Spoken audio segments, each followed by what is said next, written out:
मैं प्रेग्नेंट कैसे हो गई, जबकि मेरे पापा को लगा कि मैं पेट से हूँ। बदनामी के डर से पापा ने मेरी शादी नौकर से करवा दी। मैं बेकसूर थी, पर जब शादी के 6 महीने बाद ही मुझे बच्चा पैदा हुआ तो बच्चे को देखकर मेरे होश उड़ गए, क्योंकि ये बच्चा तो मैं थकी हारी कॉलेज से घर आई तो घर पर पापा को देखकर हैरान थी, क्योंकि पापा तो इस वक्त ऑफिस में रहते थे। आज भरी दोपहर में घर कैसे चले आए? गर्मी और पसीने की वजह से मेरी हालत बहुत ख़राब थी। पापा ने मुझे एक गहरी नज़र देखा, जैसे कि वो मेरे अंदर कुछ झांकना चाहते हों, और मुझे देखते ही बहुत अजीब लफ्ज़ों में पूछने लगे, मानसी, आज तुम कॉलेज से आने में इतनी देर क्यों हो गई? पापा की बातों से मैं हैरान परेशान उनके सामने बैठ गई और बताने लगे कि आज आज कॉलेज में एक्स्ट्रा क्लासेस थी, इसलिए मुझे आने में देर हो गई। पापा ने सिर से पांव तक मेरी तरफ देखा और कहने लगे, बस इतनी सी बात। मुझे उनके ये पूछने का अंदाज बिल्कुल अच्छा नहीं लगा, पर ये कोई नई बात नहीं थी। काफ़ी साल से मैं उनके इस रवैये से परेशान थी। पापा को मेरी बातों पर बहुत कम ही यकीन होता था। वो इस तरह सवाल करते जैसे मैं उनसे कुछ छुपा रही हूँ। मैंने कहा, हाँ पापा, बस इतनी सी बात थी। आखिर क्या बात हो सकती है? ड्राइवर मेरे साथ होता है, आप चाहें तो उससे भी पूछ सकते हैं। मुझे कॉलेज लेने जाने और ले आने वाला ड्राइवर 24 से 25 साल का जवान लड़का था। उसका नाम आलोक था, लेकिन पापा को उस पर बहुत ज़्यादा भरोसा था। इससे पहले उसका बाप हमारे यहाँ नौकरी करता था। वो लोग बहुत शरीफ लोग थे। जब जब से मैंने कॉलेज आना जाना शुरू किया है, आलोक ही मुझे ले आने और ले जाने की जिम्मेदारी उठा रहा था। इतना यकीन दिलाने के बाद पापा को किसी तरह मेरी बातों पर भरोसा हुआ। फिर उन्होंने कहा, ठीक है, कमरे में जाओ और फ्रेश हो जाओ, फिर साथ बैठकर खाना खाते हैं। मुझे अपने पापा का अंदाज बिल्कुल अच्छा नहीं लगा। कहने को तो वो मेरे पापा थे, पर प्यार करना तो बहुत दूर की बात। वो मेरे साथ बहुत सख्ती से पेश आते थे। मेरी हर छोटी सी छोटी हरकत पर उनकी नज़र होती थी। रात में वो कई बार मेरे कमरे का चक्कर लगाते थे। पता नहीं क्यों पापा को मुझ पर भरोसा नहीं था। जब मेरा गुस्सा थोड़ा ठंडा हुआ तो मैं फ्रेश होकर बाहर खाना खाने डाइनिंग टेबल पर आकर बैठ गई। पापा बार बार मेरी तरफ देख रहे थे, जैसे लगता था कि वो मुझसे कुछ कहना चाहते हैं। मैंने कई बार उनसे पूछा कि आखिर क्या बात है, पर उन्होंने मेरी बातों का कोई जवाब नहीं दिया। जब से माँ इस दुनिया से गई थी, पापा ने ही मुझे पाल पोस कर बड़ा किया था। माँ की मौत के वक्त मेरी उम्र लगभग 10 साल की थी, पर अब मेरी उम्र 17 साल की हो गई थी। पापा हर वक्त मेरे साथ सख्ती से पेश आते। उनके इस रवैये से मैं अपने ही घर में घुटन महसूस करती। कॉलेज में मेरी एक दोस्त थी, श्वेता। उससे मेरी गहरी दोस्ती थी। कभी कभार मैं श्वेता के घर चली जाती। श्वेता का एक भाई था, आशुतोष। जब मैं श्वेता के घर जाती तो आशुतोष भी हम लोगों से बातें करने लगता। कभी कभी आशुतोष श्वेता को कॉलेज छोड़ने आता। आशुतोष की बातों से लगता कि वो मुझे पसंद करता था। वो एक अच्छा लड़का था, लेकिन पापा के खौफ से मैं कोशिश करती कि उससे दूर ही रहूं। लेकिन एक दिन मेरी बदकिस्मती थी या क्या थी, मुझे नहीं पता, मेरे पापा मेरे पीछे कॉलेज आ गए और उन्होंने आशुतोष के साथ मुझे बात करते हुए देख लिया। पापा मेरे कॉलेज क्यों आए थे ये तो मुझे पता नहीं। उस दिन से मेरी ज़िंदगी में कयामत आ गई। आशुतोष के साथ बात करते देख गुस्से में पापा ने मुझे एक गाड़ी में बिठाया और अपने साथ घर लेकर चले आए। उस दिन से पापा ने मेरा कॉलेज आना जाना बंद करवा दिया। उन्हें शक था कि आशुतोष के साथ मेरा रिश्ता है। मैंने पापा को लाख समझाने की कोशिश की, पर पापा ने मेरी एक न सुनी और गुस्से में मुझसे कहने लगे, मैं अपनी इज्जत को दांव पर लगते हुए नहीं देख सकता। तुमने मेरे भरोसे को तोड़ा है। तुम्हारी माँ के गुजरने के बाद मैंने हर दिन तुम्हारी फिक्र में गुजारा है। इतनी पाबंदियों के बाद तुमने आज मेरे मुंह पर कालिख लगा दी। पापा की इस बात ने मुझे अंदर से झकझोर कर रख दिया था। मेरा रोना धोना कुछ काम नहीं आया और बिना किसी गुनाह के मेरी पढ़ाई बीच में ही अधूरी रह गई। जबकि आशुतोष के साथ मेरा ऐसा कोई रिश्ता नहीं था कि पापा के सामने मुझे शर्मिंदा होना पड़ता या पापा की इज्जत पर कोई आँच आती। मैं घर में बंद होकर रह गई थी और हर वक्त खामोशी से अपने कमरे में पड़ी रहती। हमारे घर में पैसे रुपए की कोई कमी नहीं थी, पर एक आज़ादी थी जिसके लिए मैं तरस रही थी।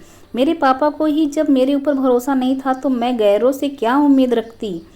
एक दिन मेरे पापा के दोस्त प्रमोद अंकल, जो कि मेरे पापा के बिजनेस पार्टनर भी थे, हमारे घर आए। वो आते ही मेरी पढ़ाई के बारे में मुझसे पूछने लगे। मैंने रोते हुए उनसे सारी बात बता दी वह पापा के पुराने दोस्त थे और अक्सर ही हमारे घर आया जाया करते थे, इसलिए मुझे उनसे कोई झिझक नहीं थी। मैं अपने दिल की हर बात उनसे आसानी से बता दिया करती। प्रमोद अंकल को जब मेरी पढ़ाई के बारे में पता चला तो उन्होंने समझाते हुए मुझसे कहा कि तुम फिक्र मत करो, तुम्हारे पापा से बात कर मैं तुम्हारी पढ़ाई फिर से चालू करवा दूंगा। प्रमोद अंकल की बातें सुनकर मुझे थोड़ी तसल्ली हुई, क्योंकि पापा प्रमोद अंकल की हर बात मानते थे। प्रमोद अंकल किसी दिन पापा से ये बात कहते इससे पहले ही मेरी ज़िंदगी में एक नया मोड़ ले लिया। एक दिन रात के वक्त मैं गहरी नींद में सोई हुई थी कि पापा अचानक मेरे कमरे में आए तो मेरे मोबाइल की घंटी बज रही थी। तो मेरे पापा ने मोबाइल को उठाया तो फ़ोन पर आशुतोष था। उसने मुझसे ये पूछताछ के लिए फ़ोन किया था कि उसे पता था कि उसकी वजह से मेरी पढ़ाई बंद करवा दी गई है। ये बात मेरी सहेली श्वेता से भी अभी अभी पता चली तो उसे बुरा लगा और उसने फ़ौरन फ़ोन कर लिया। लेकिन पापा ने उस फ़ोन का भी गलत मतलब निकाल लिया। उन्हें लगा था कि मेरा आशुतोष के साथ वाकई में कोई गहरा रिश्ता है। इसके चलते पापा ने मेरा मोबाइल फ़ोन छीन लिया और मुझे कमरे से बाहर निकलने तक के लिए मना कर दिया। ये सब होने के बाद मैं सारा वक्त कमरे में बंद रहती। कभी कभार प्रमोद अंकल आते तो मुझसे मेरे कमरे में मिलने आते। वो मुझे समझाते हुए कहते, बस कुछ दिन का इंतज़ार कर लो, मैं तुम्हारे पापा को तुम्हारी पढ़ाई के लिए मना लूँगा। अभी इन सब बातों को 2 दिन भी नहीं गुजरे थे कि एक दिन पापा मेरे कमरे में आए और मुझसे कहने लगे, आज के बाद तुम मेरे कमरे में सोया करोगी। मैं जवान लड़की थी और मेरे लिए पापा के साथ सोना यह शर्म की बात थी। मैंने पापा से कहा, मैं अपने कमरे में ही ठीक हूँ। मेरी बात सुनकर पापा ने गुस्से में कहा, क्यों, रात के वक्त कमरे में तुमसे मिलने कौन आता है। पापा की इस तरह की बातें सुनकर मेरी आंखों में आंसू आ गए और मैंने रोते हुए उनसे कहा, एक बार तो अपनी बेटी पर यकीन करे। पापा ने कहा, जितना भरोसा करना था मैंने कर लिया, पर आज के बाद तुम मेरे कमरे में ही सोया करोगी। उस दिन के बाद से पापा ने अपने कमरे में मुझे सुलाना शुरू कर दिया। पापा के कमरे में सोते समय मैं सारी रात जागते हुए गुजार देती, क्योंकि पापा के कमरे में सोना मुझे अच्छा नहीं लगता था। सारी रात जागने की वजह से जब मैं अपने कमरे में जाती तो पूरा दिन सोते हुए गुजारती। अभी इन सब बातों को 3 महीने ही गुजरे थे कि अचानक मेरी तबीयत खराब होने लगी। ऐसा लगता था कि मेरा सिर भारी हो रहा है और मुझे चक्कर आ रहा है। पापा ने जैसे ही मेरी बिगड़ी हुई तबीयत को देखा तो उन्हें यकीन हो गया कि मैं प्रेग्नेंट हूँ। मेरी ये हालत देखकर पापा ने गुस्से में मुझसे कहा, देखा, तुम्हारे गलत काम का नतीजा हमारे सामने आ गया। जिस बात का मुझे डर था वही हुआ। तुम उस लड़के से फ़ोन पर बात ही नहीं करती थी, बल्कि तुमने हमारे खानदान की इज्जत भी मिट्टी में मिला दी। अब हम कहीं मुंह दिखाने के काबिल नहीं बचे। पापा की ये बात सुनकर मेरे सिर पर आसमान गिर गया। पापा बदनामी के डर से न तो मुझे अस्पताल ले जाना चाहते थे और ना ही मेरी किसी भी बातों पर यकीन कर रहे थे। ये सब होने के बाद पापा ने तुरंत फ़ोन कर प्रमोद अंकल को घर पर बुलवा लिया और उन्हें ये खबर इस तरह सुनाई कि मैं शर्म के मारे ज़मीन में धंस गई। प्रमोद अंकल भी इस खबर को सुनकर परेशान हो गए और उन्होंने मेरी तरफ देखते हुए कहा, मानसी, पहले मुझे लगता था कि तुम्हारे पापा को गलतफहमी है, पर तुमने तो उनकी इज्जत मिट्टी में मिलाकर रख दी। एक बार भी अपने पापा के बारे में नहीं सोचा। प्रमोद अंकल ने मेरे पापा को मशवरा दिया कि अगर तुम्हें लगता है कि तुम्हारी बेटी ने वाकई में गलत काम किया है तो तुम रातों रात इसकी शादी करवा दो, ताकि इस बच्चे को पिता का नाम मिल जाए और ये बात छुपी की छुपी रह जाए और तुम बदनामी से भी बच जाओ। मुझे प्रमोद अंकल से इस तरह की उम्मीद नहीं थी। मुझे लगता था कि शायद वो मेरी बातों को समझेंगे। पापा और प्रमोद अंकल अभी यही सब बातें कर रहे थे, तभी आलोक उन दोनों के लिए चाय बनाकर ले आया। आलोक को सामने देखते ही पापा ने अचानक उससे पूछ लिया कि क्या तुम मानसी से शादी करोगे। पापा की ये बात सुनकर मैं सदमे में आ गई कि पापा कैसे मेरी शादी एक नौकर से करवा सकते थे, कि मैंने कोई गुनाह भी नहीं किया था और ना ही मैं प्रेग्नेंट थी। आलोक ने मेरी तरफ देखकर हकलाते हुए बोला, साहब, आप ये कैसी बातें कर रहे हैं। मैं मानसी मैम साहब से कैसे शादी कर सकता हूँ। पापा ने आलोक को समझाते हुए कहा कि अगर वो मुझसे शादी करेगा तो उसकी पूरी ज़िंदगी बदल देंगे, बल्कि उसके माँ बाप की सारी ज़रूरतें भी पूरा करवा देंगे। पापा के इतना समझाने के बाद आलोक मुझसे शादी करने को तैयार हो गया और अगले 1-2 दिनों में मेरी शादी आलोक से करवा दी गई। मैं चाहकर भी इस शादी को मना नहीं कर पाई और न चाहते हुए भी आलोक से शादी कर ली। पापा ने आलोक को गिफ्ट में एक फ्लैट दिया। शादी होने के बाद आलोक मुझे उसी फ्लैट में लेकर आया। आलोक को मैंने अपना पति होने का हक नहीं दिया था। मैं और आलोक अलग अलग कमरे में रहते थे। मैं उससे ज़रूरत की बातें करती और अपने कमरे में बंद हो जाती। आलोक को मुझसे कोई शिकायत नहीं थी। वो हर वक्त मुझे खुश रखने की कोशिश में लगा रहता। हमारी शादी को 2 महीने गुजरे कि धीरे धीरे करके मेरी तबीयत खराब होने लगी और मेरा पेट बताने लगा कि मैं पेट से हूँ। लेकिन मुझे अभी तक यकीन नहीं था कि मैं प्रेग्नेंट हूँ, क्योंकि मेरी नज़र में तो मैंने कुछ गलत काम किया ही नहीं था, तो मैं प्रेग्नेंट कैसे हो जाऊँगी। लेकिन जब डॉक्टर को दिखाया तो पता चला कि मैं 5 महीने से प्रेग्नेंट हूँ। ये बात सुनकर तो मैं सन्न रह गई, क्योंकि जब मैंने कुछ किया ही नहीं था तो आखिर ये बच्चा मेरे पेट में कैसे आया। घर आने के बाद आलोक अब पहले से ज़्यादा मेरा ख्याल रखने लगा। आलोक मुझे हर वक्त खुश रखने की कोशिश करता। उसका इस तरह का प्यार देखकर शायद धीरे धीरे मुझे भी उससे प्यार हो गया था, क्योंकि पहली बार मैंने अपनी ज़िंदगी में ऐसे शख्स को देखा था जो मेरी हर बात मानता और बिना किसी स्वार्थ के मेरे आगे पीछे लगा रहता। आलोक ने अभी भी मेरे पेट में पल रहे बच्चे के बारे में मुझसे कोई सवाल नहीं किया था। वो बहुत ही निस्वार्थ और नेक दिल का इंसान था। जब से मुझे पता चला था कि मैं 5 महीने पेट से हूँ, तब से मेरे दिल में कहीं ना कहीं ये बात थी कि मेरे साथ जो कुछ भी हुआ ये सब मेरे पापा ने ही किया है। क्योंकि जब से यह बच्चा मेरे पेट में आया था, शादी से पहले कि वो 3 महीने हर रात मैंने अपने पापा के कमरे में ही गुजारी थी। मेरे दिन कुछ इसी सोच विचार के साथ गुजर रहे थे कि कुछ दिन बाद मेरा 9वां महीना पूरा हुआ और मेरे पेट में दर्द होने लगा। मुझे जल्दी से हॉस्पिटल ले जाया गया। हॉस्पिटल जाने के बाद पता चला कि डिलीवरी का वक्त आ गया है। कुछ वक्त के इंतज़ार के बाद मैंने एक बेटे को जन्म दिया। डॉक्टर ने बच्चा दिखाने की कोशिश की तो मैंने मुँह फेर लिया। मैं उस बच्चे को देखना भी नहीं चाहती थी, जिसकी वजह से मेरी पूरी ज़िंदगी बर्बाद हो गई थी। आलोक ने जब देखा कि मैं उस बच्चे से नफरत करती हूँ तो उसने उस बच्चे को बड़े प्यार से गोद में ले लिया और वही उस बच्चे का ख्याल रखने लगा। हॉस्पिटल से छुट्टी के बाद हम घर आ गए। आलोक दिलो जान से मेरा और मेरे बच्चे का ख्याल रख रहा था। उसका ये अंदाज देखकर मैंने बड़ी हैरत से पूछा, आलोक कैसे तुम एक नाजायज बच्चे को इतने प्यार से अपना सकते हो, जबकि तुम इस बात से पूरी तरह वाकिफ हो कि ये बच्चा तुम्हारा नहीं है। मेरी बात सुनकर आलोक कुछ देर के लिए खामोश हो गया और फिर कहने लगा, मानसी मैं आपसे बहुत प्यार करता हूँ। आपसे जुड़ी हर चीज़ मुझे बहुत प्यारी है। ये बच्चा आपने पैदा किया है, इससे मुझे उतना ही प्यार है जितना कि आपसे।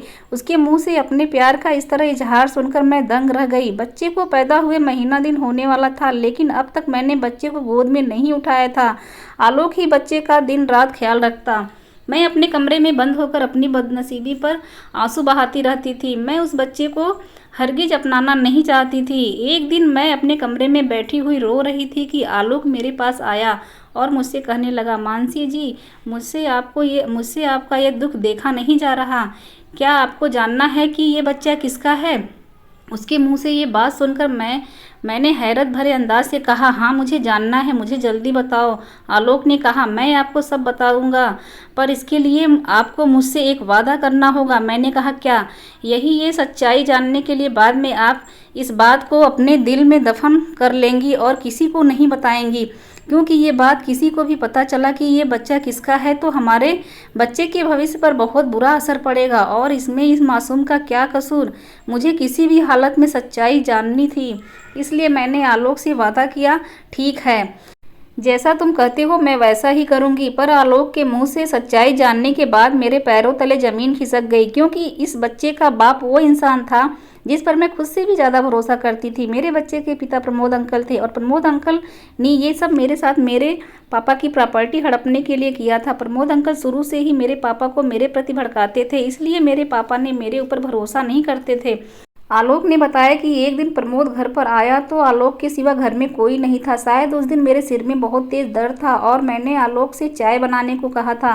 तभी अचानक प्रमोद आया और आलोक को किचन में चाय बनाता हुआ देख आलोक से पूछने लगा कि किसके लिए चाय बना रहे हो। जब उसे पता चला कि आलोक मेरे लिए चाय बना रहा है तो उसने किसी बहाने से आलोक को ज़रूरी काम के लिए बाहर भेज दिया और बोला तुम जाओ मानसी को चाय मैं दे दूंगा। आलोक ने जब ये बात मुझे बताई तो मुझे याद आया कि एक दिन प्रमोद अंकल ही मेरे लिए चाय लेकर आए थे। मुझे क्या पता था कि पिता समान होने के बावजूद वो मेरे साथ ऐसा करेगा। मैंने बेझिझक उसके हाथ से चाय लेकर पी ली थी और चाय पीते ही मुझे नींद आ गई थी। नींद नहीं बल्कि मैं बेहोश हो गई थी। आलोक ने बताया कि उसे पता नहीं क्यों कुछ अनहोनी होने का अंदेशा हो गया था, इसलिए काम निपटाकर घर जल्दी आया और जब तक मैं आया तब तक प्रमोद काम कर चुका था और आपके कमरे से निकलते हुए अपने शर्ट की बटन बंद करता हुआ अपने घर चला गया। तब से मैं प्रमोद और आपके पापा की बातों पर ध्यान देने लगा। ज़्यादातर प्रमोद आपके बारे में आपके पापा को भड़काता। मैं चाहता तो ये सारी बातें आपको और आपके पापा को बता सकता था, लेकिन मुझे पता था कि मुझ जैसे नौकर की बातों पर कोई भरोसा नहीं करेगा। पर आपके साथ जब आपके पापा सख्ती से पेश आते थे तो मुझे बहुत बुरा लगता। मानसी जी, भले ही मैं आपके घर का नौकर या ड्राइवर था, पर आपके साथ ऐसा होता हुआ देख मेरा दिल तड़प उठता था। बल्कि यूँ कहें कि आपकी परेशानी देखकर शायद मुझे आपसे प्यार हो गया था और इसलिए जब उस दिन आपके पापा ने मुझसे पूछा कि तुम मानसी से शादी करोगे तो मैं बेझिझक तैयार हो गया, क्योंकि मुझे पूरा विश्वास था कि मैं आपको अपनाने के साथ साथ आपके बच्चे को भी अपना लूँगा, क्योंकि मैं आपसे दिल से प्यार करता हूँ। और इन सब से इस मासूम का क्या कसूर जो इसे सज़ा मिले। मैं और आलोक अभी यही सब बातें कर रहे थे कि तभी मेरा बेटा जो गहरी नींद में सोया हुआ था उसकी आंखें खुल गई और वो रोने लगा। आलोक ने ज़बरदस्ती बच्चे को मेरी गोद में डाल दिया तो ममता से मेरा दिल तड़प उठा और मैंने उसे सीने से लगा लिया और फूट फूट कर रोने लगी। मैंने आलोक से कहा, आलोक, जैसे मैंने तुमसे वादा किया कि मैं यह बात किसी को नहीं बताऊंगी, वैसे ही तुम भी मुझसे एक वादा करो कि प्रमोद की ये घिनौनी करतूत तुम मेरे पापा को बताओगे, ताकि उन्हें भी तो पता चले कि उनकी बेटी के साथ गलत करने वाला कौन है। और आज तक जो वो मेरे ऊपर शक करते आ रहे थे, उनकी बेटी गलत नहीं बल्कि उनका सबसे करीबी दोस्त गलत है, जिस पर वो खुद से भी ज़्यादा भरोसा करते थे। आलोक ने कहा, पर ये बात अगर आपके पापा ने किसी को बता दी तो? मैंने आलोक से कहा, पापा ये बात किसी को नहीं बताएंगे, मैं पापा को समझा लूँगी। अपने लिए ना सही पर अपने बच्चे के लिए बस ये बात मैं उन्हें इसलिए बताना चाहती हूँ कि उन्हें भी सच्चाई का पता चले। आलोक ने उसी वक्त फ़ोन करके पापा को बुलाया और सारी सच्चाई बताई। पापा को जब ये बात पता चली तो वो मेरे सामने हाथ जोड़कर फूट फूट कर रोने लगे और कहने लगे, मानसी, मुझे माफ़ कर दो, मैंने अपनी बेटी पर भरोसा ना करके बहुत गलत किया और अगर इस बच्चे की बात ना होती तो मैं अभी और इसी वक्त प्रमोद को जेल भिजवा देता। पापा उसी दिन से मुझे और आलोक को अपने साथ लेकर चले आए और प्रमोद से सारे रिश्ते नाते तोड़ दिए। मैंने और आलोक ने एक वादा किया कि हम गैरों से ज़्यादा अपने बच्चे की बात सुनेंगे, क्योंकि जो मेरे पापा ने मेरे साथ किया कोई भी पेरेंट्स अपने बच्चों के साथ ना करे। क्योंकि अगर मेरे पापा ने मुझ पर भरोसा किया होता तो आज मुझे ये सब भुगतना नहीं पड़ता।